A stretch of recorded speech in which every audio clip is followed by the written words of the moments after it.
하나님 말씀은 신약성경 로마서 14장 13절에서 15절까지입니다. 신약성경 258쪽에 있습니다. 우리 같이 한 목소리로 함께 읽겠습니다. 그런즉 우리가 다시는 서로 비판하지 말고 도리어 붙일 것이나 거칠 것을 형제 앞에 두지 아니하도록 주의하라. 내가 주 예수 안에서 알고 확신하노니 무엇이든지 스스로 속된 것이 없으되 다만 속되게 여기는 그 사람에게는 속됨이라. 만일 음식으로 말미암아 내 형제가 근심하게 되면 이는 내가 사랑으로 행하지 아니함이라. 그리스도께서 대신하여 죽으신 형제를 내 음식으로 망하게 하지 말라. 아멘. 세속적이라는 것은 설교의 제목을 이렇게 정했습니다. 지금 우리는 이제 로마서의 끝부분에 와 있는데 로마서의 핵심 주제는 바로 복음입니다. 복음. 기독교의 복음은 사람의 자녀로 태어난 자들을 하나님 자녀로 삼으시겠다는 하나님의 놀라운 계시, 이것이 복음의 핵심입니다. 이 첫 단추가 끼워지지 않고서는 성경이 열리지 않고 성경에 일어난, 성경에 게시된 이런 모든 하나님의 말씀들이 온전히 깨달아질 수가 없습니다. 조각조각 파편화되어 우리들에게 다가오기 때문에 때로는 말씀과 말씀이 충돌하고 말씀과 말씀이 어떤 때는 모순되는 것 같은 일들이 일어납니다. 그러면 성경을 통전적으로 총체적으로 보는 것이 아니라 성경의 말씀을 취사선택해서, 그래서 부분적인 말씀들만 보게 되고, 그렇게 되면 기독교인이라 불리고 기독교라 불리지만 대립과 갈등과 분열이 당연히 결과될 수밖에 없다는 사실입니다. 그래서 우리가 보고 있는 이 로마서의 핵심 주제는 복음이다. 그 복음은 사람을 신으로 만드시겠다는 하나님의 엄청난 선언이죠. 바로 그 사건을 위해서 하나님이 사람이 되어 이 땅에 오셨던 것이고, 마침내 당신이 사람으로 오셔서 하나님이 되심으로 의심 많은 우리들로 하여금 의심할 수 없도록 하셨고, 또 믿음 없는 우리들로 하여금 그 믿음으로 따라갈 수 있도록 하셨다는 사실입니다. 지금 우리가 보고 있는 이 본문의 문맥은 바로 로마 교회 안에서 음식 문제를 가지고, 음식 문제로 서로 교인들이 비판하고 정죄하는 일들이 일어나서 교인 간의 분열이 일어난 겁니다. 그럼 이것은 단순히 음식 문제가 아니라 여기서 논의되고 있는 이 음식은 이제 채식을 할 거냐 육식을 할 것이냐. 이때 당시에 고기를 먹는다는 것은 우상에게 드려진 제물을 먹는 것이기 때문에 바로 이것이 우리의 신앙과 관련되어 있고 이것은 율법과 관련되어 있습니다. 어찌 보면 이것이 신앙생활의 규칙과 같은 것이죠. 그러면 이런 신앙생활의 규칙으로 교회 안의 성도들이 서로를 비판하고 패가 갈리는 이 사건, 사실 이것이 지금 잘못됐다는 것을 가르쳐 주려고 하는 말씀입니다. 왜 그런 일이 일어나고 있는가? 그것은 바로 복음을 모르기 때문이다. 복음을 모르기 때문이다. 목표가 다르기 때문이다. 는 것이 이 말씀의 핵심입니다. 그러면 이제 지난주 우리가 살펴보았던 그 내용은 뭐 하라는 겁니까? 너나 잘하세요. 너나 잘하세요.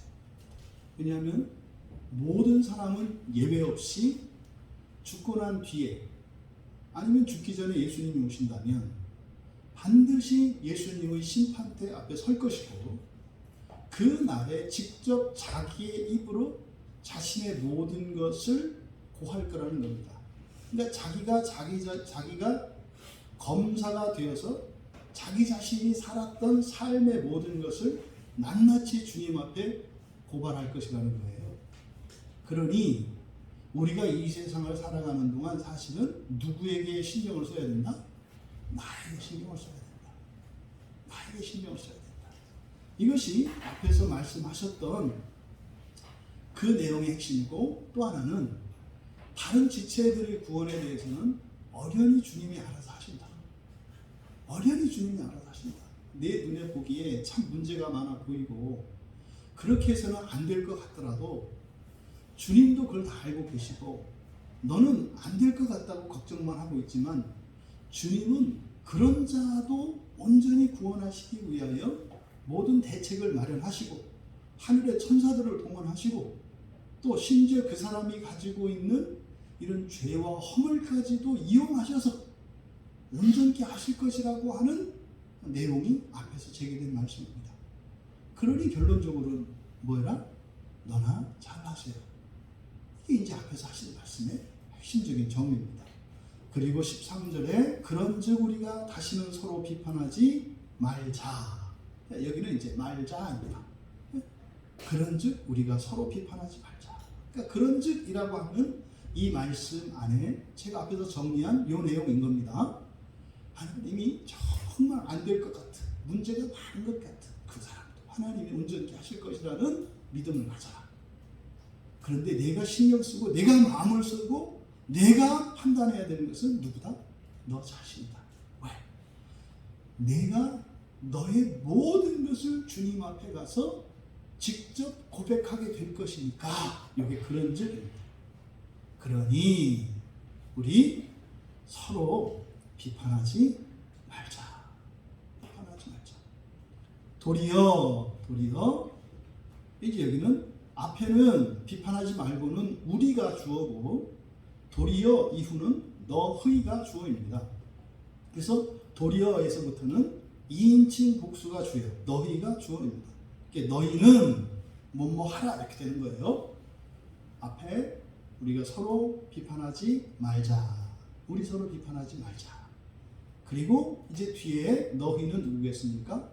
로마교회 교인들이겠고, 이 로마교회 교인들은 지금 이 시대에도 누군가를 비판하고 있는, 누군가를 판단하고 있는, 누군가를 심판하고 있는 모든 사람을 너희라고 한 것입니다. 너희는 지금도 누가 옳고 누가 그르고 누가 문제고 무엇이 어떻고 하는 너희는, 뒤에는 이제 명령형으로 되어 있습니다.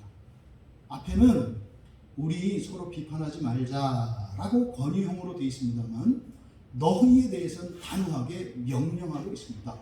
그러니까요, 비판에 대해서 금하는 것인데 사실은 뒤에 보면 주의하라 이렇게 되어 있습니다.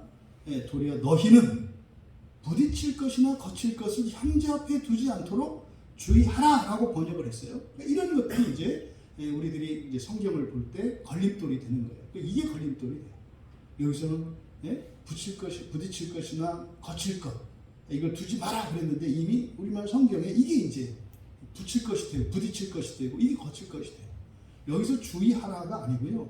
그래서 주의하라라고 번역된 이 단어는 크리나테, 그래서 앞에 비판하다라고 하는 말과 똑같은 단어예요. 똑같은 단어.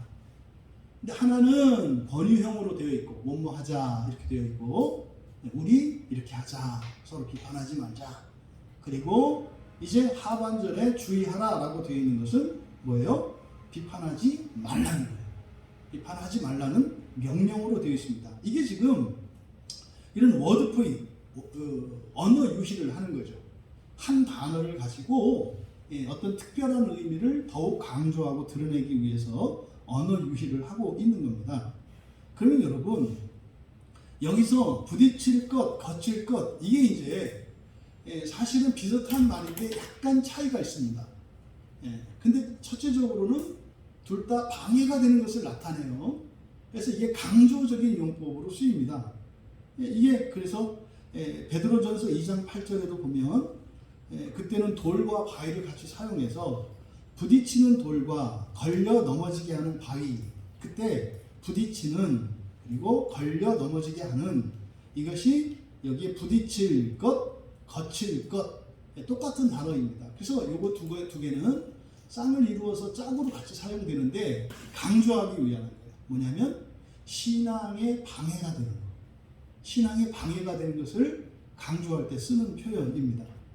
그러면 둘 다 방해가 된다는 점에서는 같습니다만 둘 사이에 약간의 차이가 있다면 이 부딪힘이라고 하는 이것, 이 프로스콤마라고 하는 말인데 앞에 가로막고 있는 거예요.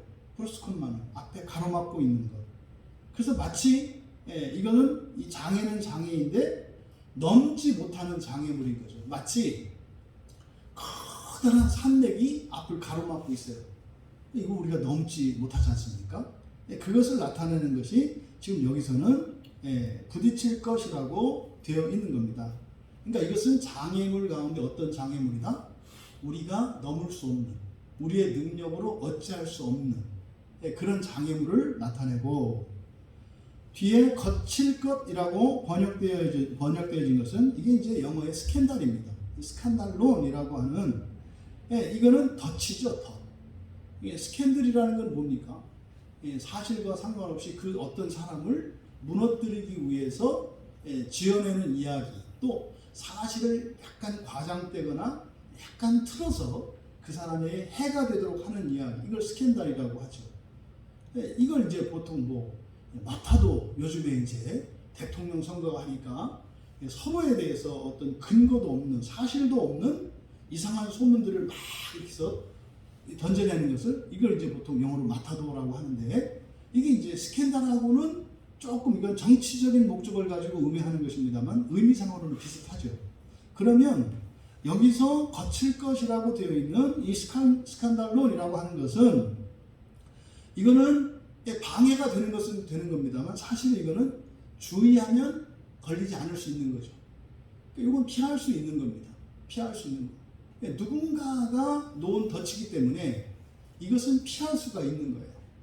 그러니까 지금 여기서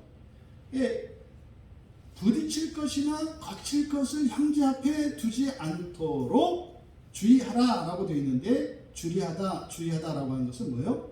이게 이제 심판하다, 근본적인 의미, 심판하다, 이런 의미라고 그랬어요. 그래서 이 심판하다라고 하는 이 단어가 이제 본문에 따라서는 결심하다, 결단하다 또는 작정하다, 이렇게 우리말 성경에도 번역이 되어 있습니다. 고린도후서 2장 1절에 보면 결심하다라고 번역이 되어 있고, 또 사도행전 16장 14절에 보면 작정하다라고 번역되어 있어요. 같은 의미죠. 작정하는 거나 결심하는 거나 무엇인가를 하기로 결론을 내린 것을 말하지 않습니까? 이게 이제 재판장이 그렇게 결심하면 그게 심판이 되는 것이고, 우리 개인들이 어떤 일에 대해서 그렇게 결정을 하면 결심하는 거고 작정하는 게 되죠.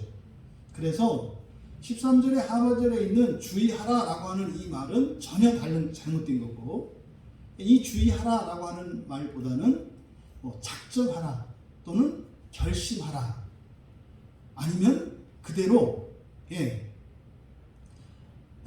형제 앞에 두지 않도록 비판하라. 그럼 이때 비판하는 것은 누구를 비판하겠어요? 자기 자신이 되겠죠. 자기 자신. 그러니까 주의하라라고 하는 말보다는 작정하라, 결심하라 라고 하든지, 아니면 자신을 비판해라. 그러니까 이 자신이라는 것은 바로 앞에 있는 거죠. 부딪힐 것, 거칠 것을 내가 놓지는 않았는지, 자신의 언행을 비판하라는 거죠. 이게 지금 언어 유희를 통해서 나타낸 것입니다. 여러분, 우리가요, 누군가를 비판할 때 그 비판하는 의도가 선하냐 악하냐 이 여부와 상관없이 그 비판을 하는 의미와 또 그 목적과 결과에 대해서 한번 생각을 해봐야 됩니다. 누군가를 비판할 때 보통 정상적인 사람이라면 누군가에 대해서 비판을 할 때는 선한 의도를 갖고 있습니다. 특히 교회 공동체 안에서 누군가의 어떤 행실이나 어떤 말이나 이런 그 생각들을 비판을 할 때 그것은 악의적으로 그 사람을 해코지하고자 그런 경우는 드뭅니다. 최소한 교회 안에서는 그렇습니다. 그러니까 의도 자체는 대부분 선합니다. 그러니까 상대방을 위한다고 하는 거죠. 사실은 위하는 마음도 없는 사람들, 다른 지체들과 아예 담쌓고 살아가는 사람들은 비판할 일도 없어요. 오히려 그런 사람들을 보고 오지랖이 넓다 이렇게 얘기할 수도 있어요. 예, 그러면서 아니 너나 신경 쓰세요. 그때 너나 신경 쓰세요와 여기서 너나 신경 쓰세요는 전혀 다른 의미예요. 이게 무관심한 것을 말하지 않는 겁니다. 그런데 이 비판이라고 하는 것이 어떤 목적을 가지고 하는 것이며 또 비판의 결과가 어떤 것인지를 우리가 생각해 봐야 합니다. 보십시오. 만약에 누군가가 아주 객관적으로 문제가 있는 사람이에요. 문제가 있는 행동이에요. 그럼 우리가 그걸 비판할 거 아닙니까? 그러면요, 비판한 그 내용은 사실 바로 앞에서 뭐라고 말씀한 겁니까? 그 사람은 그 내용을 하나님 앞에 가서 직접 이야기해야 된다 이 말이에요. 누군가가 그렇게 비판을 하고 이렇게 정죄를 하지 않더라도 그 사람은 그것을 들고 하나님 앞에 가서 직접 자기가 자기를 고발을 해야 되는 거다 이 말이에요. 그런 거죠. 아픈 사람이 있는데 왜 다쳤냐고, 그렇게 건강관리를 소홀히 해서 되겠느냐고. 이게 문제가 아니라 그 사람은 지금 그 병으로 고통을 받고 있고 그것 때문에 이 사람은 병원에 가서 아주 고통스러운 시간과 그런 치료와 그런 시간들을 보내야 한다 이 말이에요. 그러니까 그 사람에 대해서 왜 그런 모양이냐, 왜 그렇게 해서 다쳤느냐, 왜 그래서 아팠느냐, 이렇게 해서는 아무런 도움이 안 된다는 거죠. 그러면 비판할 것이 아니라 우리가 해야 될 일은 무엇이에요? 오히려 그를 위로해주고 격려해 주어야 하는 것이 맞다는 것을 우리가 알 수 있어요. 그러니 누군가를 비판한다고 하는 그것은 어떠한 선한 의도를 가지고 한다 할지라도 그것은 옳지 않다. 옳지 않다. 그래서 서로 비판하지 말자. 이렇게 말씀을 한 겁니다. 그리고 더 나아가서 우리는 선한 의도로 다른 지체를 비판했습니다. 그런데 이 비판한 것은 내가 비판한 그 행동, 내가 비판한 그것을 가지고 하나님 앞에 심판을 받을 것이에요. 아니 하나님, 나는 그 사람을 위해서 그렇게 비판을 했는데 그게 잘못됐다고요? 근데 그것을 가지고 하나님 앞에 심판받을 것이라고 말씀을 하는 거예요. 그래서요, 하반절에서 이런 것을 두지 않도록 자기 자신을 비판하라고 이야기한 거예요. 왜? 그렇지 않으면 하나님 앞에 가서 내가 그것을 고백하게 될 것이니까. 그러니까요, 어떤 경우에도 다른 지체들의 무엇에 대해서 비판한다는 것은 오히려 나에게 화를 쌓는 일이고 나의 죄를 키우는 것이다 라고 하는 암시가 들어가 있습니다. 그러면요, 우리는 누구를 비판할 것이 아니라 자기 자신의 언행을 늘 그것이 다른 지체들에게 덫이 되지 않도록, 방해가 되지 않도록 늘 자기 자신을 살피고 심판해야 한다는 거죠. 이것을 좀 부드럽게 주의하라라고 되어 있는 거예요. 이건 주의가 아니에요. 심판이에요, 심판. 먼저 심판을 해서 하나님 앞에 심판받지 않도록 하라고 하는 강력한 명령과 함께 권고가 있는 것이 이 말씀입니다. 여러분이 누군가를 비판하고자 할 때 이미 걸려든 겁니다. 이미 걸려든 겁니다. 그러니까 주님께서 말씀하셨던 것처럼 자신의 들보가 눈에 보이지 않는 상태인 거예요. 다른 사람의 잘못이 눈에 보이는 것은 자신의 들보에 눈이 멀어버린 상태인 것을 나타낸다. 그럼 여기에 대해서는 어떤 이론을 제기하지 마세요. 이거는 티끌이 아니라 저 사람의 들보입니다. 그 사람의 들보이든 티끌이든 중요한 게 그게 아니라 당신은 그것보다 더 큰 들보를 가지고 있는데 그게 당신 눈에 안 보인다는 증거라는 뜻이에요. 다른 사람의 큰 죄가 보여요? 그럴수록 더 심각한 거예요. 그러니까 그 다른 사람의 더 큰 죄가 보여서 그것을 비판했을 때 타인의 죄가 심각하고 크면 클수록 당신은 더 심각하다는 거예요. 왜요? 누군가의 이 죄와 허물을 지적하려면 그것보다 훨씬 더 큰 내 죄와 허물이 가려져야 하기 때문이에요. 그럼 내가 누군가를 비난했을 때는 이미 그것보다 훨씬 더 큰 죄에 내 눈이 가려져 있다는 표시인 것을 알라는 거예요. 여러분, 이 말씀을 받아들이기가 쉽지 않을 겁니다. 하지만 이것은 성경의 가르침이니까 여러분들이 그냥 믿음으로 받으셔야 돼요. 그러니까 다른 지체들의 이런 허물과 죄가 보일 때 그때 우리는 어떻게 기도해야 돼요?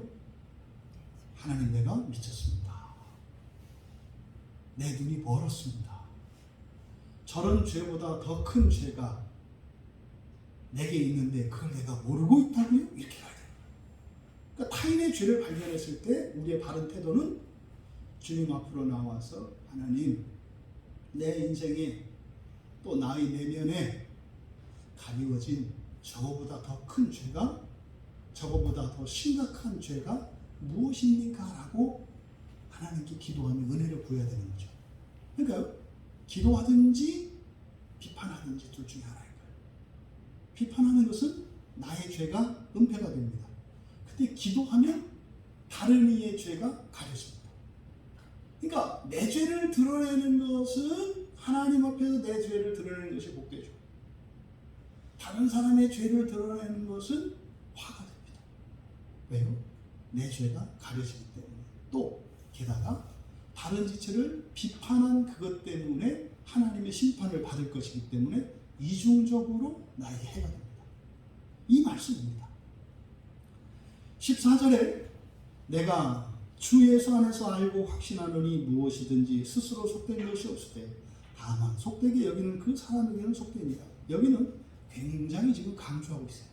이게 우리말로서는 이게 이런 강조하는 게 별로 와닿지 않습니다만 헬라어를 사용하는 이때 당시에 로마교회 교인들이 14절에 이를 읽으면요 굉장히 강조하고 있는 것을 그 사람들은 느껴요. 우리는 이제 그렇게 와닿지 않죠.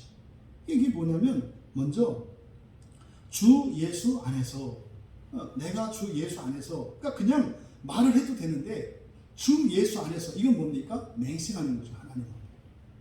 하나님 앞에 부끄러움이 없다는 거예요.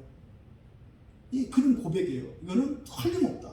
틀림없다. 이게 주 예수 안에서 무슨 말을 하는데 그냥 하지 뭘 주 예수 안에서라고 하냐 이 말이에요. 그거는요 자기의 신앙과 양심을 걸고 뭐 이런 의미죠. 그리고요 알고 확신하고 뭐 같은 의미입니다. 안다, 확신한다. 원래 이 안다, 이 오이다라고 하는 말은 구약 성경의 야다, 경험해서 알다라는 뜻이에요. 그러니까 경험해서 아는 것은요, 이거 확신하는 겁니다. 그 자체가. 근데 여기서 확신하다라고 되어 있는데 이게 바로 믿다라는 말이에요. 믿다라는 말을 이렇게 확신하다라고 번역을 한 거예요. 알고 믿는다, 뭐 이런 겁니다. 그래서 예수 안에서라는 말과 또 안다는 말과 믿는다라고 하는 이 말을 믿는다는 말과 안다라고 하는 같은 의미를 가진 말을 반복해서 씀으로써 이건 지금 삼중으로 강조하고 있다. 그러니까요 뒤에 있는 내용이 너무나 자명한 진리이고 너무나 확실한 거예요. 근데 왜 이렇게 강조할까요? 1차적으로는 확실하다라는 의미가 있겠지만 2차적으로는 안 받아들여야 할 거죠. 이게 너무 다른 거예요. 나한테는 너무나 분명한데 저 사람들에게는 너무나 불분명한. 이게 진리의 특성이에요. 진리를 아는 사람은요 너무나 분명해요. 너무나 분명해요. 근데요 진리를 믿지 않는 사람들은요 도대체 알아먹지 못하겠어요. 예, 오늘 우리 그 교회 설교를 듣는 그 중학생 하나 있잖아요. 잘 듣는.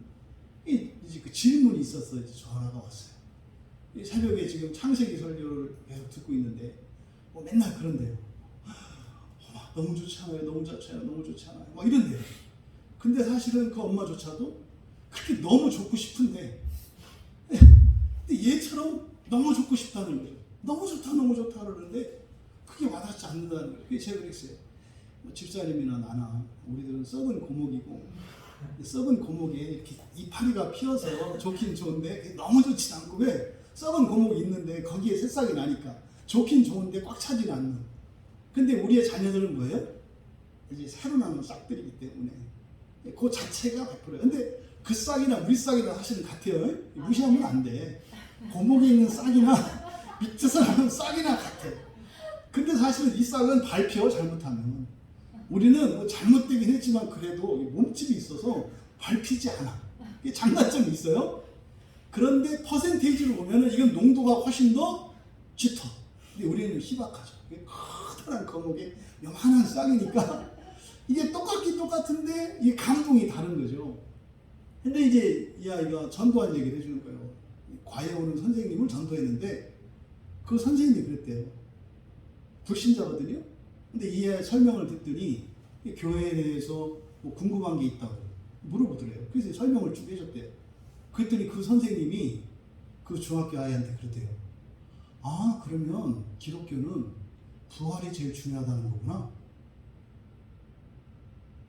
무신론자가 과외 선생님이 그 중학생 학생한테서 기독교에 대해서 물어봤는데 그 아이의 설명을 듣고 이 선생님의 대답이, 아, 기독교는 그 부활이 제일 중요한 거구나 라고 했다는 거예요. 그때 이 녀석이, 아, 그때 그 스님하고 똑같구나 이렇게 생각을 했대요. 그 아이가 지금 훌륭하다 이 얘기를 하는 게 아니라 뭐예요? 믿지 않는 불신자들도 복음을 알아들을 귀는 있어요. 알아들을 귀가 있어요. 그런데 알아들을 수 없는 말을 하니까, 못 알아듣는 거예요. 마치 맨 처음에 교회 왔는데 막 통성으로 방언하고 난리 나가지고 그때부터 도망가서 교회 안 오는 것처럼 대부분의 사람들이 기독교인을 만났을 때 굉장히 폭력적으로 일방적으로 그 복음을 제시하는데 전혀 복음 같지 않은 것을 복음이라고 막 침을 튀기면서 그냥 핏대를 높이면서 얘기하는 걸 보고, 도대체 복음 같지 않은 것을 저 사람들은 왜 복음이라고 하는구나. 그래서 앞에다 무슨 글자를 붙여요? 광자를 붙이잖아요. 그게 무슨 뭐 화투판에 쓰이는 광이라도 되고 좋기도 할 텐데 이거는 이상한 광자를 붙여서 이런 거죠. 여러분, 진리를 아는 자는요 알아들어요. 진리는 알아듣는 거예요. 중요한 것은 뭐예요? 믿음이죠. 믿음. 좋은 줄은 알겠는데 어떤 사람은 믿어지고 어떤 사람은 믿어지지 않는 거예요. 여러분, 이것이 진리의 특성입니다. 근데 알고 확신하는 것. 그 중학생이 선생님에게 왜 그걸 얘기를 했겠어요? 그때 그분이 그런 거겠죠. 선생님, 제가 주 예수 안에서요, 제가 알고 제가 믿는 것을 말씀드리는데요, 이런 거겠죠. 그러니까 이것은 사실상 일반적으로는 받아들이지 못해요. 근데 그 선생님의 경우는 어떤 경우였어요? 아, 그 사람은요, 택함받은 사람인 걸 알 수 있는 거예요. 그런 반응이 모두에게 나오지 않아요. 사실은 알아들을 수 있거든요. 분명히 알아들을 수 있어요. 그런데요, 못 알아들어요. 이게 진리가 가지고 있는 배타성이에요. 그러니까 진리가 사람들을 밀어내는 게 아니라 진리를 들었을 때 어떤 사람들에게는 거부감으로 받아들여져요. 그러니까 지금 바울 사도께서 여기서 내 주 예수 안에서 알고 확신하노니 하면서 뒤에 있는 이야기, 이것은요 너무나 확실하고 분명한 진리지만 일반적으로는 받아들여지지 않는, 받아들이기 쉽지 않은 내용이기 때문에 이런 말씀을 했다. 여러분, 지금 바울 사도께서 말씀하는 대상이 무신론자들이 아니에요. 이 사람들이 누굽니까? 스스로 자발적으로 교회를 세운 사람이에요. 여러분 생각해 보세요. 목사도 없이 예수를 믿는 사람들이 동네에서 없어요. 지도자도 없고 이렇게 뭐 목사도 없어요. 근데 어느 날 몇몇 사람들이 예수를 알게 됐어요. 그들이 너무너무너무 이게 좋은 거예요. 그래서 3, 4, 5 모여가지고 이렇게 하나둘 이렇게 뭐 요즘 같으면 SNS로 모여가지고 뭐 이렇게 해가지고 알게 됐다 이 말이죠. 그때 그 사람들이요, 이거 교회 건물도 짓고요, 거기에 모여서 서로 얘기를 하고 있는 거예요. 기독교에 대해서. 근데요, 목사가 없으니까 확실하지가 않잖아요. 그러니까 충돌도 있고 이런 이견도 있는 거 아니에요. 또 거기에는 유대인들도 섞여 있고 헬라인들도 섞여 있고 또 다른 이방인들도 섞여 있어서 본인들이 가지고 있는 어떤 종교관들이나 이런 지식들이 있잖아요. 신지식이 있잖아요. 그 다른 것들을 가지고 지금 살아가고 있는 그 교회가 로마 교회. 근데요, 일단 대단한 사람들이죠. 보통 사람들이 아니에요. 예수를 믿기로 결단한 사람들이고 그 이전에 그들이 가지고 있었던 모든 종교를 버리고 개종한 사람들이에요. 대단한 사람들이에요. 그러다 보니까 싸움도 나면 크게 나죠.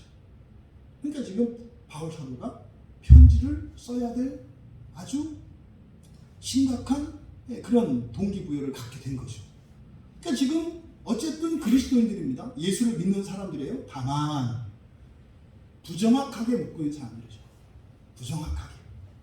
그래서 그들에게 지금 말씀하려고 하는 주제, 지금 음식과 관련된 것입니다. 지금 말씀하고자 하는 내용이 무엇입니까? 스스로 속된 것은 없다. 여기서 스스로 속되다라고 하는 것은 그 자체가 이런 뜻이에요. 그 자체가 속된 것은 없다. 그 자체가 속된 것은 없다. 예를 들어서 구약의 율법에서는 음식에 있어서 먹을 것과 먹지 못하는 부정한 것, 정한 것과 부정한 것으로 나뉘어 있죠. 구약 성경에. 근데 사실은 이런 문화는 어느 사회나 다 있어요. 금기시하는 음식이 있다고요. 뭐 더러운 음식, 불결한 음식, 뭐 이런 그 기본적인 개념이 있어요. 뭐 우리나라 사람들이 그 개고기를 막 먹잖아요. 그러면서 또 원숭이 고를 먹는다 그러면 야만인 그런단 말이에요. 그럼 개고기를 먹는 우리는 또 다른 나라에서는 야만인이라고 해요. 그러면서 그 야만인들은 또 바퀴걸레를 튀겨서 먹거든요. 그거보다는 우리가 낫다 뭐 이런 일이 일어나는 거죠. 그러니까요, 사실은 이 세상에 있는 그 어떤 음식 또는 어떤 물건, 어떤 생물 그 자체로 속된 것은 없다 이렇게 말씀을 해요. 다만 속되게 여기는 그 사람에게만 속되다. 단지 속되게 여기는 그 사람에게만, 뭐 우리 성경에는 그냥 그 사람에게라고 되어 있습니다만 강조해서 그 사람에게만 속되다. 근데 사실은 다른 어떤 것이 속되다라고 할 때 그 속된 것의 그 원인은 누구라는 거예요? 나의 법이라는 거예요. 나의 법 때문에 속되다라는 거예요. 그런데 여기서 우리 그리스도인들도 지금 이 속되다라고 하는 이 말에 대해서 우리가 많이 오해합니다. 이거는 좀 정리하고 넘어가야 되는데, 속되다 여기서 이제 속되다 코이노스라는 말이거든요. 코이노스, 속된이라는 형용사예요. 여기서 속된이라고 번역된 이 말이 뭐냐면 우리가 상식 그러죠. 상식이라는 게 잘못된 겁니까? 바른 겁니까? 상식은 바른 거예요. 잘못된 거 아니에요. 상식은요, 그냥 보통 사람들이 가지고 있는 뭐 인식이거든요. 이게 상식이에요. 영어로 커먼이라고 해요. 커먼 센스 이렇게 얘기하거든요. 상식할 때 그 항상 보통 이런 뜻이죠. 이게 바로 여기서 얘기하는 속된이라고 하는 코이노스의 의미예요. 그래서 코이노스는 흔한, 공통적인 또는 뭐 평범한 이런 의미를 갖는 겁니다. 그럼 여러분, 속되다는 게 나쁜 건가요? 또 뭐 좋다고 할 것도 아니지만 나쁘다고 할 수 있는 것도 아니에요. 우리가 가장 일반적으로 이렇게 평범하고 공통적인 거 이게 뭡니까? 유행이라는 거 있죠.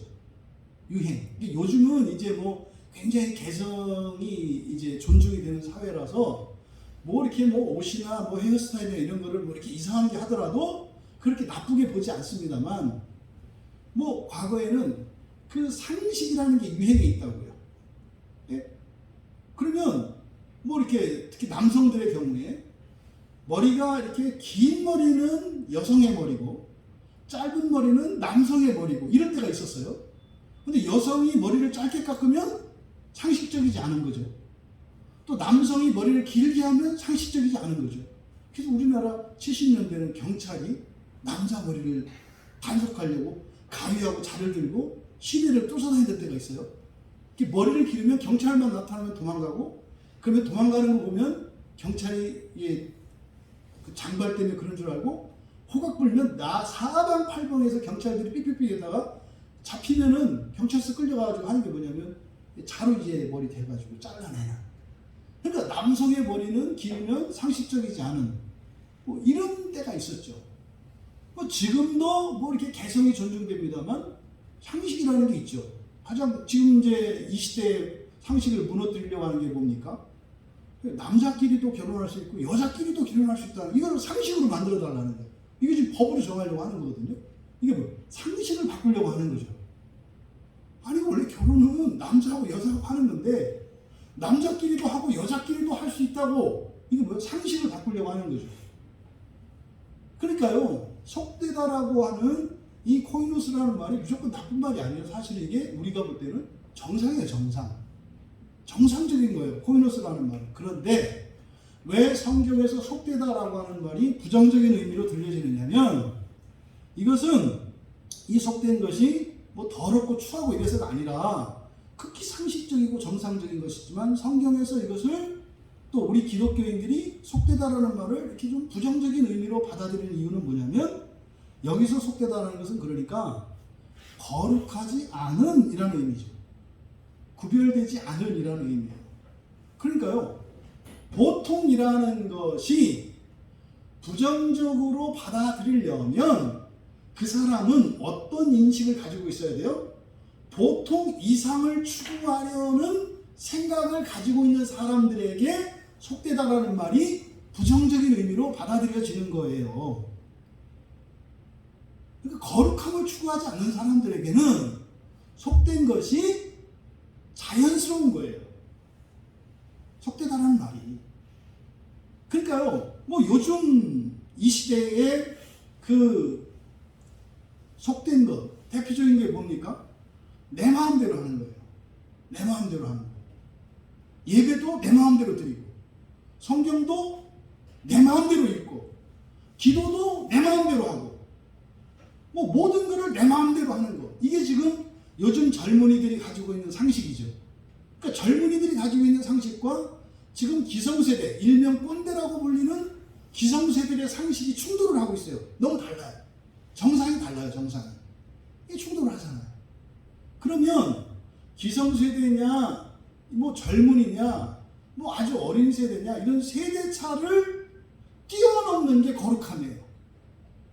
그러니까 이 속되다라고 하는, 상식이라고 하는, 보통이라고 하는 것은 변해요. 옛날에는 그런 게 보통이었지만 지금은 이상한 게 되는 거예요. 시대에 따라서 달라지는 거예요. 이 속되다라고 하는 것. 그러니까 속되다는 것은 절대적인 것이 아니고 상대적인 것이기 때문에 계속 달라져요. 그래서 속되다라고 하는 것은 어떻게 해요? 충돌이 일어나게 돼 있어요. 그러니까 지금 70대에 그냥 정상적이고 보통 이런 상식과 50대의 상식과 정상, 30대의 상식과 정상, 10대의 상식과 정상은 다 달라요. 이 속되다는 것의 특징이 뭐냐면 대립하고 충돌을 해요. 변하기 때문에. 그러면 그래서 이 정상이라고 생각되는 상식 수준, 이 속된 것, 보통의 것을 추구하게 되면 결국은 분열하고 다투게 되어 있고요. 그럼 기독교에서 이야기하는 것은 뭡니까? 그 상식을 초월하는 그것이에요. 이거는 세대 간이 아니라 1000년, 2000년, 만년, 10만 년이 흘러도 그것은 다 속된 것에 다 불과해요. 하늘 안에 있는 속된 것이에요. 근데 이 속된 것이 어떻다? 계속 변해요. 똑같지가 않아요. 그래서 세대차가 있고 세대 간에 갈등이 있다 이 말이에요. 그러면 여기서 속되다라고 하는 의미는, 속된 것이 부정적으로 받아들이는 이유는 무엇이기 때문이다? 성경에서 속되다고 하는 이유는 거룩하지 않은 것을 의미하기 때문에 부정적으로 받아들이는 거예요. 그럼 여러분, 거룩함이라는 것은 하나님의 성품이에요. 하나님의 성품이에요. 또 공간적으로는 하나님 나라의 특성이에요. 이 거룩함. 그래서 성경에서 구약 성경에서 끊임없이 우리에게 말씀하는 바가 내가 거룩하니 너희도 거룩하라. 내가 하나님이니 너희도 하나님이 되라. 이것이 구약 성경에서 끊임없이 우리에게 요구하는 거예요. 제사를 드리고 하나님의 율법을 따라 살고 이것은 무엇을 위한 거예요? 거룩해지기 위한 거예요. 거룩해진다는 게 무엇을 의미해요? 존재론적으로는 하나님 되는 거고요. 그리고 공간적으로는 하나님 나라에 들어가는 것을 의미해요. 그러니까 하나님 나라가 목표가 되지 않고 또 하나님 자녀가 되는 것을 목표로 삼지 않은 사람들에게는 또 그런 사람들은 오히려 속된 것을 지향하면서 살아가요. 대표적인 게 뭐예요? 교회 애들이나 뭐 애들이라고 하면 안 되죠. 뭐 어른도 비슷하니까. 모든 교인들이라면 또 안 되죠. 대부분의 교인들, 세상 사람들과 다르지 않은 것, 이건 속된 거죠. 네, 기독교인인데 비기독교인과 같아. 이걸 속된 거다라고 얘기한다 이 말이에요. 이게 뭘까요? 부자 되는 거, 여성들 예뻐지는 거, 뭐 이런 거. 이거 속된 거잖아요. 왜요? 교회 안 다니는 사람도 바라고 교회 다니는 사람도 바래. 이런 걸 뭐라고 한다? 속되다고 한다 이 말이에요. 그럼 거룩한 건 뭐예요? 세상 사람들은 바라지 않는데 기독교인만 바라는 것, 이것을 뭐라고 한다? 거룩하다 이렇게 얘기한다 이 말이에요. 그러면 여러분 지금 여기서 바울 사도께서 이렇게 막 삼중적으로 강조하면서 너무나 중요하게 받아들이는 것, 그러니까 무엇이든지 그 자체로 속된 것은 없다. 다만 그걸 속되게 여기는 그 사람에게만 속되다 라고 하는 이 말씀은 누구에게 주는 말씀이에요? 거룩함을 추구하는 사람들에게 주는 말씀이에요. 거룩함을 추구하는 사람들이 이 말씀을 들으면요 아무 의미가 없어요. 이해할 만해요. 그렇지 그 자체로 속된 거 없지. 왜? 지 마음이니까.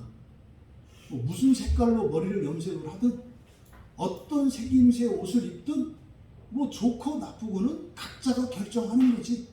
이거 동의하는 말이에요. 동의하는 말. 그러면 바울 사도께서 그런 말씀을 하셨겠냐고요. 그런 의도가 아니죠. 여기서는 지금 거룩함을 추구하려고 하는 사람들, 거룩함을 추구하려고 하는 사람들이 마치 거룩한 그것이 속된 것과는 완전히 구별된 것처럼 정해져 있다는 고정관념이 잘못된 거라는 것을 말씀하려고 하는 거죠. 저희가 자주 얘기하는 게 뭡니까? 교회에서 예배 드리는 것은 거룩하고 여러분들이 직장에 가서 일하시고 집에서 여러분 가정을 돌보는 일은 속되다. 이렇게 보면 안 된다고 그랬죠. 예배 드리는 것도 속돼요. 다만 기독교인들은 여기를 교회라고 부르는 것만 다를 뿐이지 다른 사람들은 명칭을 달리하지만 어떤 장소나 어떤 공간을 정해놓고 그 사람들도 거기서 예배를 드려요. 여러분들이 이렇게 예배 드리는 행위 자체를 거룩하다고 생각하면 안 된다 이 말이에요. 학교에서 공부하는 책을 보는 것은 속되고 성경을 보는 것은 거룩하다 여기면 안 된다 이 말이에요.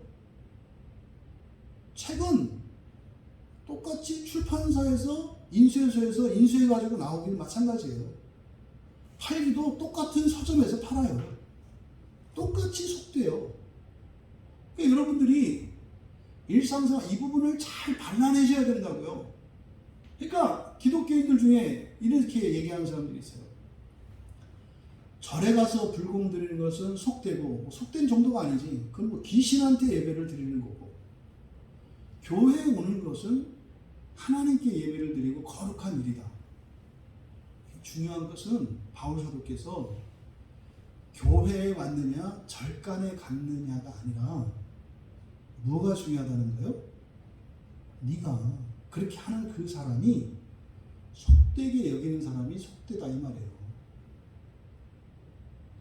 이걸 여러분들이 잘 적용하셔야 돼요. 그러면은 아무 데나 갔어도 예배도 드려야 되고 그건 미친 얘기고 그 얘기하는 게 아니지. 누구를 전제로 얘기한다? 신앙생활을 잘하고 싶은 사람. 신앙생활을 잘하고 싶은 사람들에게 지금 얘기하는 거지. 이거는 일반론에 대해서 얘기하는 게 아니에요. 그러니까 뭐 그리스도인이 뭐 마음대로 그럼 점집도 드나들고 뭐 이래도 된다는 이런 얘기가 아닌 거예요. 그런 상식 이하 수준 이하의 얘기는 걷어낸 거고 지금 여기 논의의 대상은 뭐예요? 하나님 나라의 소망을 갖고 있고요. 부활을 하되 첫째 부활을 가지고 첫째 부활할 목표로 그 소망으로 삼고 살아가는 사람들을 대상으로 하고 있는 얘기예요. 그래서 이거를 모든 사람들에게 일반화시킬 수 없는 얘기예요. 그러면 어떻게 돼요? 요즘에 우리들의 말과 똑같은 게 돼요. 스스로 속된 것이 없으니 이게 뭡니까? 다른 사람이 뭘 하든지 판단하지 말라 이렇게 되잖아요. 요즘에 시대정신의 말이 되잖아요. 그러니까 이런 말은 지금 오히려 예수 안 믿는 불신자들이 이 얘기를 가지고 그리스도인들을 공격할 수 있는 얘기예요. 성경에 이렇게 돼 있잖아. 뭘 하든지 속된 것은 없다고. 그 사람에게 달려있다며. 그러니까 나보다 속되게 여기는 네가 속되네. 이렇게 그리스도인들을 공격할 수 있는 얘기예요, 사실은. 근데 그렇게 쓸 수 없는 얘기다. 왜요? 이건 기본적으로 기독교인을 전제하고 있고 기독교인 중에서도 첫째 부활의 소망을 가지고 하나님 되는 영화의 소망을 가지고 있는 사람들끼리 하는 얘기다 이 말이에요. 이걸 일반화될 수 있는 얘기가 아니에요. 그래서 거룩함을 소망으로 살아가는 사람들 사이에서도 이런 오해와 오류들이 발생해요. 그래서요. 서로 비난하고 비판하고 다투는 일들이 생겨나는 거예요. 말씀드렸잖아요. 목사도 없는데 아니 그냥 예수를 믿는 사람들이 자기들끼리 모여서 교회를 세우고 예배를 드리고 있는 사람들이 보통 사람들이 아니잖아요. 그런데 그런 사람들 사이에서 싸움과 다툼이 일어난다 이 말이에요. 오늘날로 말하면 정말 예수님을 잘 믿고 싶고 바르게 믿고 싶고 정말 성경에서 우리에게 주신 모든 구원을 다 받고 싶은 사람들, 이 사람들이 싸워요. 그 교회 안에서 성경을 가지고 이런 교리를 가지고 싸우는 사람들이 누구예요? 열심히 있는 사람들이에요. 지식이 있는 사람들이에요. 그 간절한 열망이 있는 사람들이에요. 그 사람들이 서로 싸우잖아요. 바로 이것을 지금 바울 사도께서 지적하는 거죠. 이렇게 하는 것은 뭐하다? 부당하다는 거예요. 근데 우리는 알죠. 왜 이런 일이 생기는지. 목표가 다르기 때문에. 목표가 다르기 때문에 충돌이 일어나는 거죠. 이어서 15절에 왜냐하면으로 시작을 합니다. 15절은.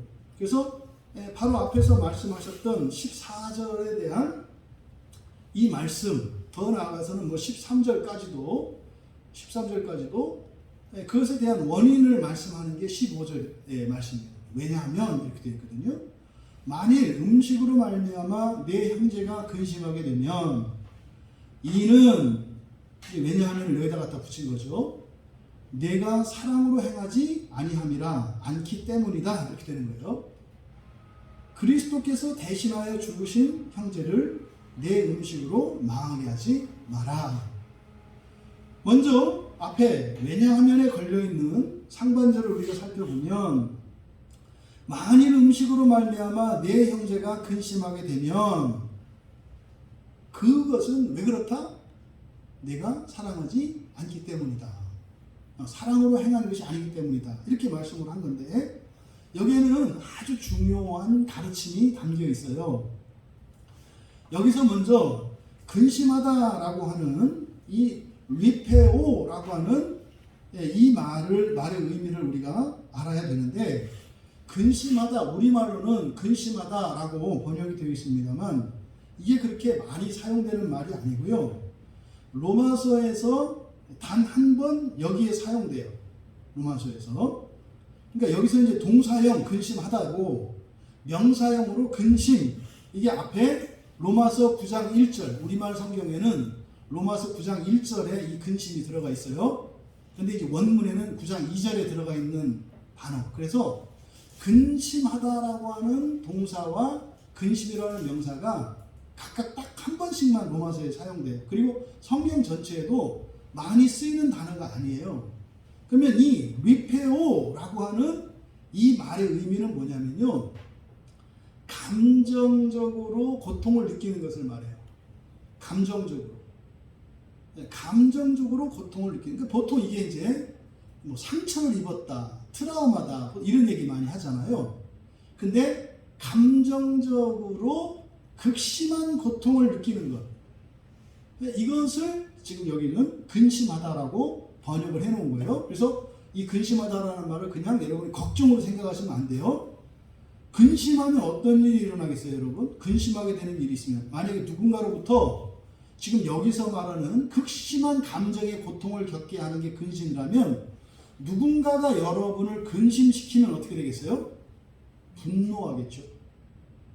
1차적으로. 여러분으로 하면요, 참을 수 없게 만드는 거예요.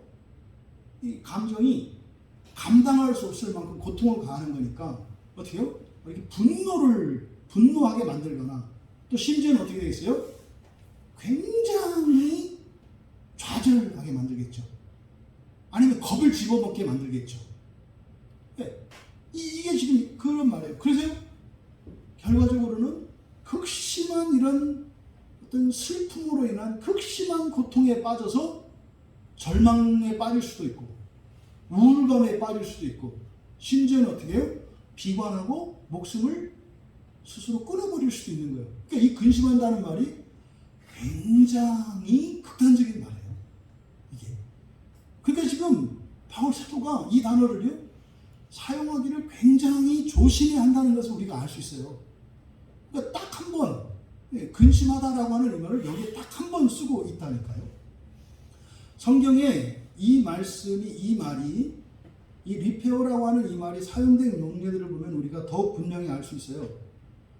예수님께서요, 겟세마네에서 그때 그 근심을 하셨는데, 우리말 성경에는 고민했다라고 번역되어 있어요. 그 정도가 아니에요.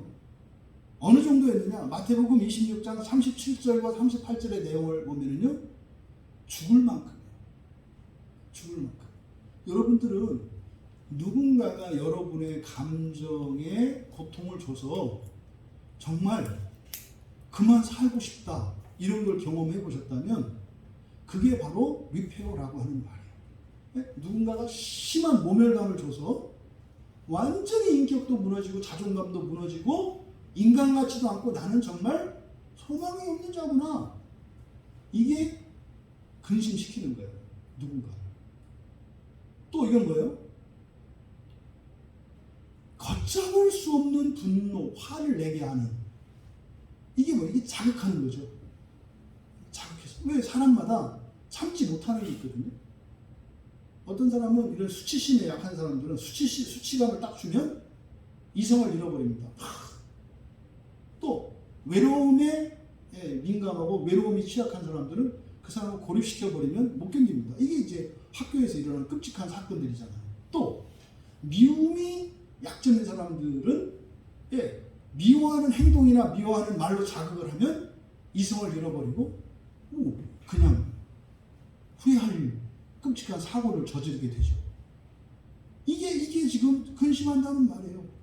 그러니까 예수님조차도 죽을 것 같았다 그래요. 죽을 것 같았다. 또요, 마가복음 10장 22절에 보면 정말 영생을 얻기 위해서, 하나님 나라의 구원을 얻기 위해서 예수님을 찾아왔던 부자 청년이 있어요. 이 부자 청년은 예수님이 그러셨잖아요. 자신의 모든 것을 팔아서 나눠주라고. 그때 그 부자 청년이 느꼈던 게 여기서 말하는 리페오, 근심이에요. 죽을 것 같아. 미치겠네요. 이럴 수도 없고 저럴 수도 없고 양자택일이잖아요. 그리고요, 마가복음 14장 18절에 보면 예수님께서 12 제자들을 향해서 그랬어요. 니들 중에 하나가 나를 팔아먹을 거야. 이때 제자들이 예수님의 그 말씀을 들었을 때 리페어했다, 이렇게 얘기를 해요. 또 베드로에게 주님께서 연속해서 3번 물어보시죠. 너 나 사랑하니? 너 나 사랑하니? 너 나 사랑하니? 세 번째 물어봤는데 베드로가 죽을 것 같았대요. 그때 류표라는 말을 써요.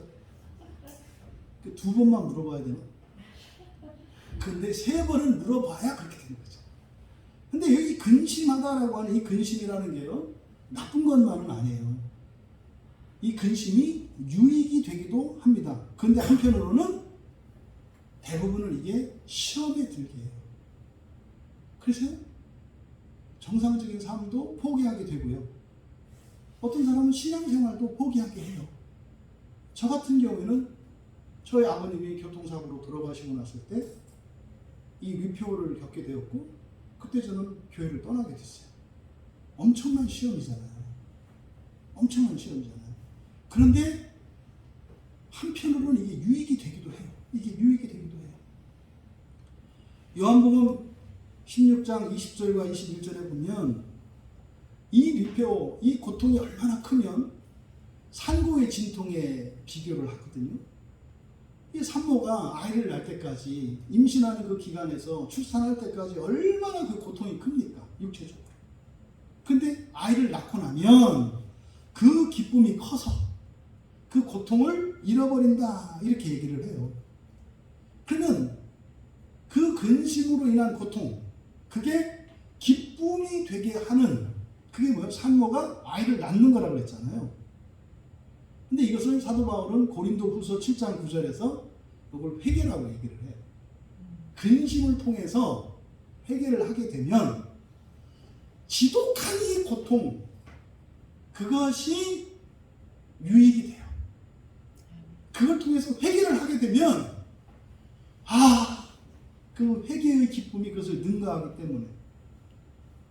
그래서요, 바울이 과거 사도가 되기 이전에 바리새인으로 살았던 과거, 그 자신의 잘못된 신앙을 깨닫고 난 후에 민족의 구원을 위해서 근심했다, 이렇게 얘기를 해요. 이게 이제 우리말 성경에 로마서 9장 1절에 나와 있는 거예요. 민족을 구원하기 위해서는 내가 어떻게 좋다? 저주 가운데 지옥에 떨어져 좋다, 이런 거예요.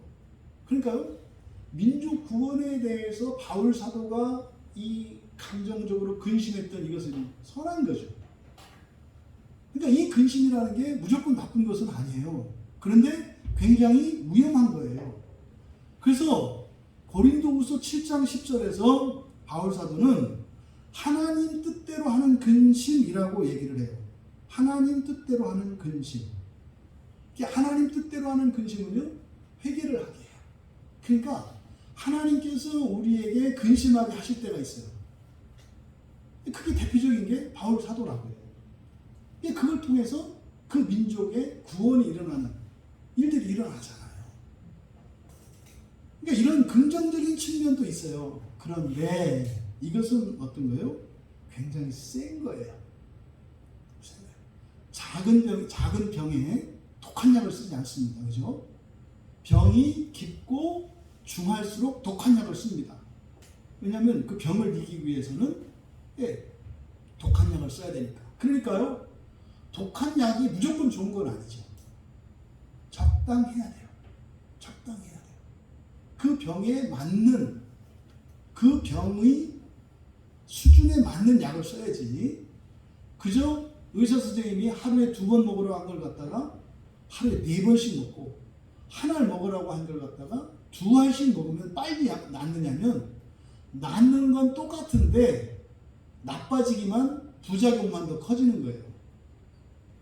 어떤 약은 하루에 2번 먹으라고 그러고 어떤 약은 하루에 3번 먹으라고 그래요. 왜 그러냐면 약효가 어떤 것은 8시간 가고 어떤 건 12시간 가기 때문에 그래요. 그리고 정해진 약 이외에 더 많이 들어가면 간이나 신장에 해를 끼쳐요. 그래서 중독되지 않는 게 중요해요. 그래서 하루에 2번 먹으라는 약은 12시간을 지켜서 먹는 게 좋고요. 3번 먹으라는 약은 8시간에 한 번씩 먹는 게 가장 이상적인 거예요. 이게 기본적인 원리거든요. 근데 이걸 갖다가 시간을 단축해서 먹거나 양을 더 늘려서 먹으면 약 효과는 똑같아요. 근데 뭐만 나빠져요? 부작용만 커지는 거예요. 부작용. 그래서 이 근심이라는 거는요, 아주 센 약이에요. 가장 센 약이에요. 예수님도 죽을 만큼, 죽을 것 같을 만큼 이게 센 약이에요. 그러니까 우리가 지체들한테 줄 수 있는 약은 아니다 이 말이에요. 이런 약은 주는 거 아니다. 요 얘기를 하는 거예요. 그러니까 여러분, 이어서 뭐라고 합니까? 많은 음식으로 말마 내가 근심하게 되는 이거 뭐예요? 음식을 지금 채식을 하는 사람이 그 우상의 제물인 고기를 먹는 사람 가지고 이렇게 비판하는 이런 일이 있었을 때 그것으로 그 형제가 이렇게 근심을 하게 되면 감정의 고통을 느끼게 되면 어떤 일이 일어날 수 있는 거예요? 신앙을 버릴 수도 있는 거고요. 심지어는 인생에 큰 변고가 생길 수도 있는 일이다 이 말이에요. 지금 여러분 이렇게 비판하는 일을 굉장히 심각하게 다루고 있다는 사실을 여러분들이 절감을 하셔야 돼요. 그래서 어떻게 돼요? 입이 딱 닫혀야 되는 거예요. 아, 이날 이후로는 진짜로 다른 누구의 허물이나 죄를 비판하는 일은 이게 어마무시한 일이구나 라고 여러분들이 딱 받아들이고 정신이 박하사탕처럼 화해지고 입에 지퍼를 딱 채우게 돼야 여러분들이 이 말씀을 바로 알아들은 거예요. 여기서 즐거움을 느끼시면 안 돼요. 그래? 이렇게 고통을 주는 거였어? 누구를 죽일까? 이렇게 가서는 안 되죠. 그리고 나서 뭐라고 하십니까? 왜 그렇게 한다? 사랑하지? 네. 사랑으로 행하지 아니함이기 때문이다. 내가 사랑으로 행치 않았기 때문이다. 그러니까 비판하는 목적이 그 지체를 사랑하기 때문이 아니래요. 그럼 뭐겠어요? 나를 사랑하기 때문이겠죠. 너를 사랑하지 않으면 나를 사랑하기 때문이에요. 그러니까 지체의 그런 죄와 허물을 비판하는 것은 말로는 번드르하게 내가 누가 걱정이 돼서 그러는데요 라고 하지만 사실은 뭐라는 거예요? 지가 불편하니까. 지가 불편하니까. 자기가 가장 사랑하는 자기를 아프게 하고 힘들게 하니까 상대방에게 극심한 고통을 가하는 거다 라고 바울 사도께서 말씀하시는 거예요. 여러분, 남을 그래서 선생 되지 말라고 하는 이유가 뭘 아는 사람이 선생 되는 게 아니라 누가 선생 되는 거예요? 사랑으로 행하지 않는 자들이 선생이 되는 거예요. 사랑으로 행하지 않으면 어떻게 되는 거예요?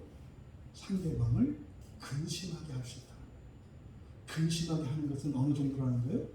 인생을 포기하고 싶고 신앙도 버리고 싶고 그동안 살아왔던 삶도 버리고 싶게 만드는 것이 근심하게 하는 거라는 거예요. 여러분, 지금 바울 사도께서 사람이 하나님 되는 이야기를 하는데 비판에 대해서 이렇게 심각하게 이야기하고 있어요. 그러니까 뭡니까? 하나님 소망, 하늘 소망을 버리게 하는 가장 강력한 마귀의 무기 중에 하나가 뭐라는 겁니까? 비판하는 거예요. 비판하는 거예요. 근데 그 원인은 뭐다? 사랑으로 행하지 않는다는 것은 무슨 말이다? 자기 사랑. 자기 사랑으로 그렇게 비판을 할 때 그것은 하나님 나라 소망을 가지고 가던 지체의 날개를 꺾어서 땅으로 떨어지게 만드는 일이라고 얘기를 하는 거예요.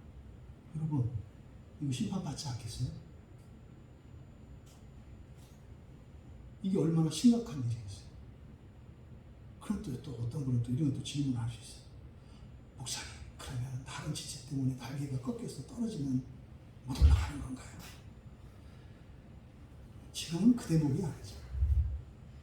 만약에 그렇게 한다면 하나님이 어떻게 하시겠어요? 하나님은 전능하신 오른손으로 날개 쪽지가 끊어진 줄 끊어진 연과 같이 떨어지는 추락하는 하나님이 받으시겠죠. 그렇죠? 그렇게 해서 다시 고쳐주셔서 날개 하시겠죠. 또 그랬더니 그럼 해도 상관없는 건가요? 그 얘기가 아니라 당신의 영혼에 대한 이야기다. 영혼에 대한 이야기다. 다른 사람의 구원을 방해하고 이 문제가 아니라 그 그만큼 누구를 비판하는 그 일은 그만큼 심각한 일이다. 그리고 비판을 받는 그 지체에게는 죽을 것 같은 고통을 유발하는 것이다 라는 것을 말씀하시려고 하는 것이에요.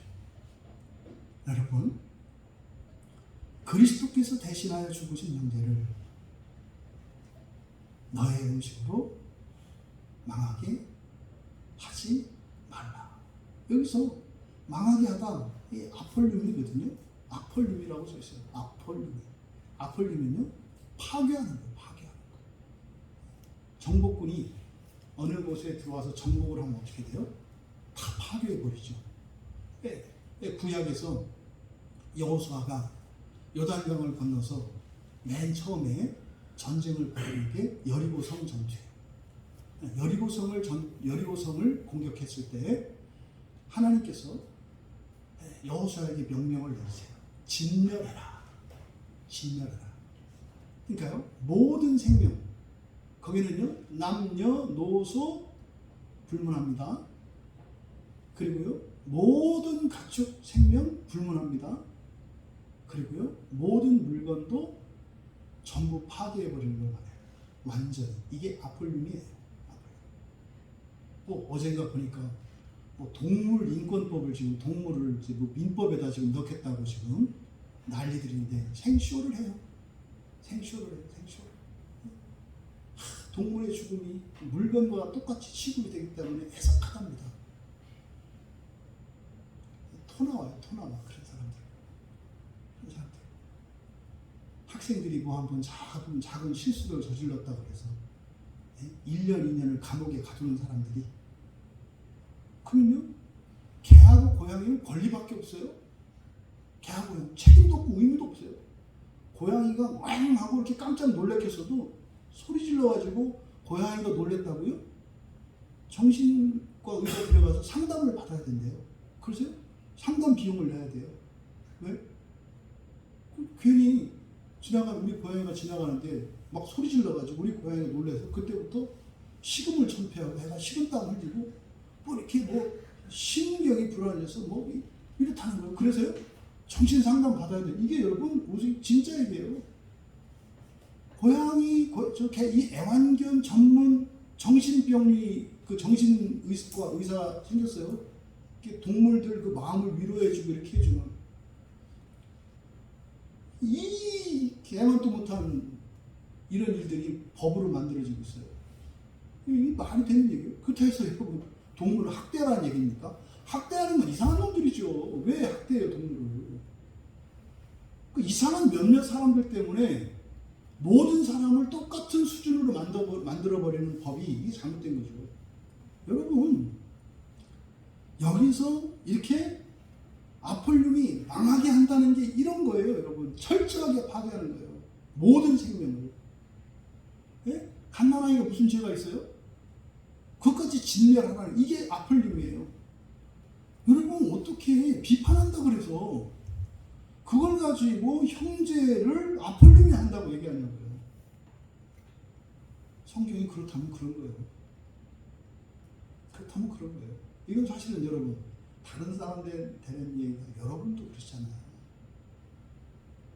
다른 누군가가 여러분의 자존심과 여러분의 명예를, 또 여러분의 약점을 집요하게 공격하고 이렇게 했을 때 거기다가 뭐예요?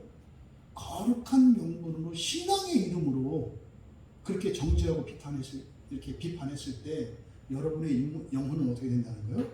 파괴된다는 거예요. 나도 그렇게 되는 거예요. 얘네가 아니에요. 그러면 다른 형제도 그렇게 된다는 거죠. 그런데 신앙 안의 지체는 누구입니까? 그 사람을 살리기 위해서, 그 사람을 구원하기 위해서 그리스도께서 대신 죽은 사람이에요. 교회 안에 있는 모든 사람은요, 그 사람을 구원하시기 위해서 하나님이신 예수님이 죽어주신 사람이에요. 여러분 눈에는 만만하게 보일지 몰라도 하나님은 그 사람을 위해서 죽어주셨다고요. 인간적인 관계로 보면 하찮아 보이고 별 볼 일 없어 보일지 몰라도 하나님께는요, 당신의 모든 것이라고 말씀하는 거예요. 그러면 하나님이 그토록 소중히 여기는 자를 짓밟고 부수고 완전히 파괴하는 그 행위에 대해서 하나님의 심판이 있지 않겠어요? 바로 이 말씀을 하는 것입니다. 여러분, 세속적이라는 것은 이라는 제목을 붙였어요.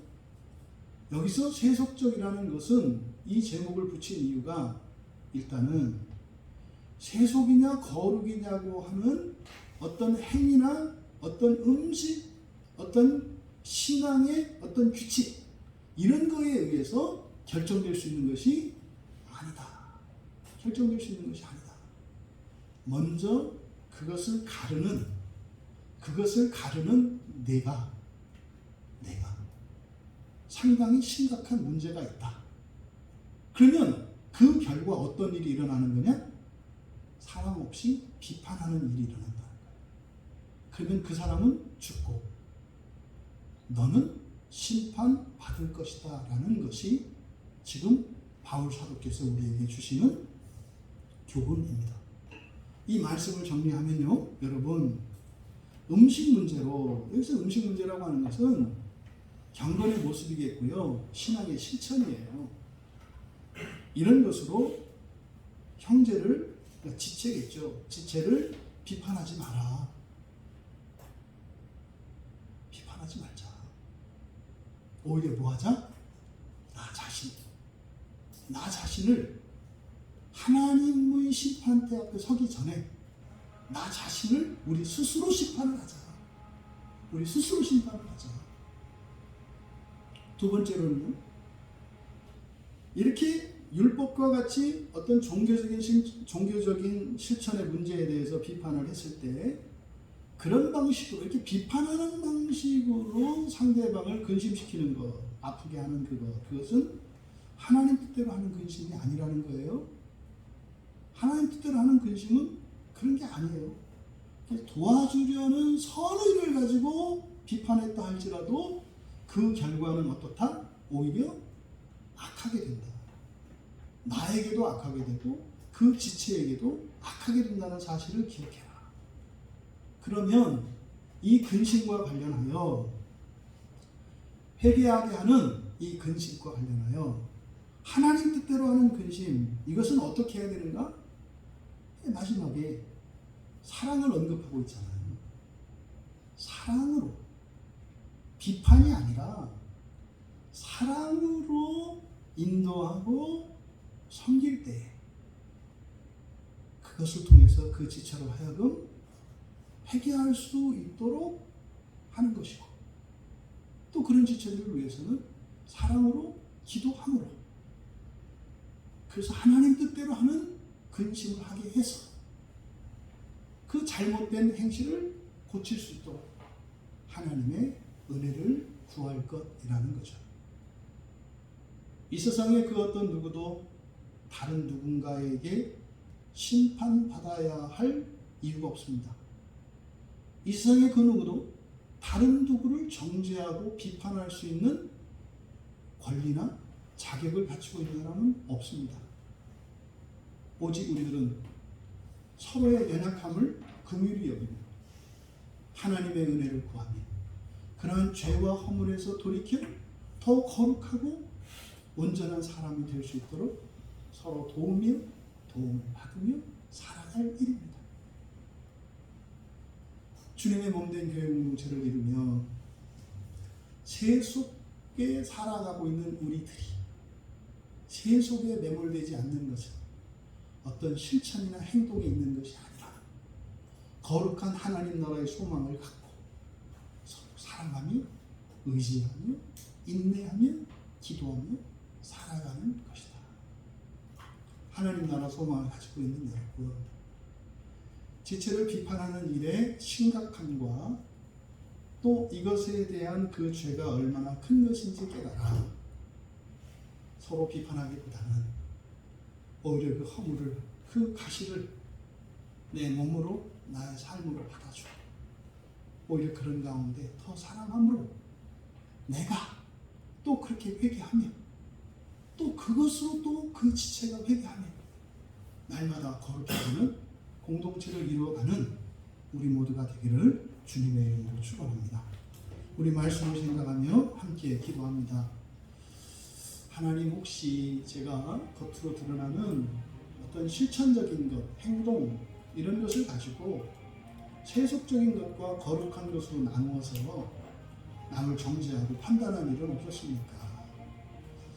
만약에 그랬다면 모르고 한 일이고 그가 얼마나 심각한 일이고 또 그 죄가 얼마나 큰 것인지 또 그 지체에게뿐만 아니라 나에게도 얼마나 악한 것인 줄 모르고 한 일이오니 그간의 모든 것을 용서해 주시고 나로 인하여 근심하게 된 그 지체들을 하나님 위로해 주시고 나의 잘못으로 인하여 그것이 지체들에게 큰 고통을 안겨주었다면 지금 이 시간 우리의 기도를 들으시고 하나님의 뜻을 따라하는 그 근심이 되게 하셔서 나는 악하였지만 그것을 선으로 바꾸셔서 우리가 사랑을 회복할 수 있도록 은혜를 내려주시기를 우리 같이 기도합니다.